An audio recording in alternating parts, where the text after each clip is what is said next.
दिल्लीमध्ये मुसळधार पाऊस सुरू आहे आणि या मुसळधार पावसाचा फटका दिल्ली आंतरराष्ट्रीय विमानतळाला बसलाय। राजधानी दिल्लीमधील इंदिरा गांधी आंतरराष्ट्रीय विमानतळावर T1 टर्मिनलचं छत कोसळल्याची दुर्घटना घडली असून याखाली काही वाहनं दबली गेली आहेत आणि छत कोसळल्यामुळे 6 जण जखमी झालेले आहेत। सगळ्यांना रुग्णालयात दाखल करण्यात आले, त्यांच्यावर उपचारही सुरू आहेत।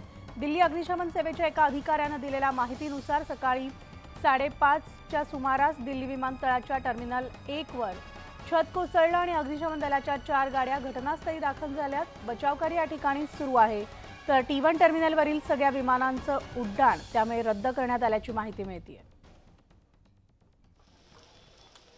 तर आपण हे दृश्य पाहतोय, हे दृश्य आहे नवी दिल्लीमधील आंतरराष्ट्रीय विमानतळावरचं। या ठिकाणी मुसळधार पावसाचा फटका आंतरराष्ट्रीय विमानतळाला बसलेला आहे। राजधानी दिल्लीत इंदिरा गांधी आंतरराष्ट्रीय विमानतळावरील T1 टर्मिनलचं छत कोसळल्याची दुर्घटना घडली आहे। आमचे प्रतिनिधी प्रशांत नीला रामदास आपल्यासोबत आहेत। Prashant, good morning. दिल्लीला पावसाने एक प्रकारे जणू झोडपलेलंच आहे आणि याचा फटका आंतरराष्ट्रीय विमानतळाला बसलेला दिसतोय। मनाली, आज पहाटेपासून सुरू असलेल्या मुसळधार पावसामुळे दिल्ली विमानतळाच्या टर्मिनल 1च्या जुन्या डिपार्चर भागात जो फोरकोट आहे त्याची छत कोसळली आहे। पहाटे 5च्या सुमारास ही छत कोसळल्याची माहिती पुढे आली आहे। यामध्ये साधारणतः 7 जण जखमी झाल्याची माहिती पुढे आली आहे।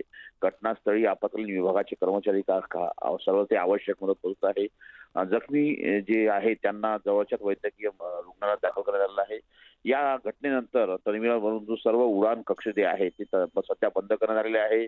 सुरक्षेचे उपाय म्हणून चेक इन काउंटर देखील बंद करण्यात आलेले आहे। या संदर्भात डायलच्या वतीने एक प्रसिद्धीपत्रक जारी करण्यात आलेलं आहे। त्यांनी म्हटलं आहे की आम्ही ही जी गैरसोय होतोय त्याबद्दल आम्ही माफी मागतोय, पण एक अतिशय मोठी घटना ही दिल्लीतील आंतरराष्ट्रीय विमानतळ इंदिरा गांधी आंतरराष्ट्रीय विमानतळ येथील टर्मिनल जे ज्याला आंतरराष्ट्रीय जे विमानतळ आहे तिथून साधारणतः डोमेस्टिक विमान उडत असतात। ज्या देशांतर्गत प्रवास आहे तो इथून सुरू होत असतो आणि त्याच्यामुळे तिथे मोठी गैरसोय निर्माण झाल्याची माहिती पुढे आलेली आहे। म्हणाली निश्चितच प्रशांत, धन्यवाद या सविस्तर माहितीसाठी।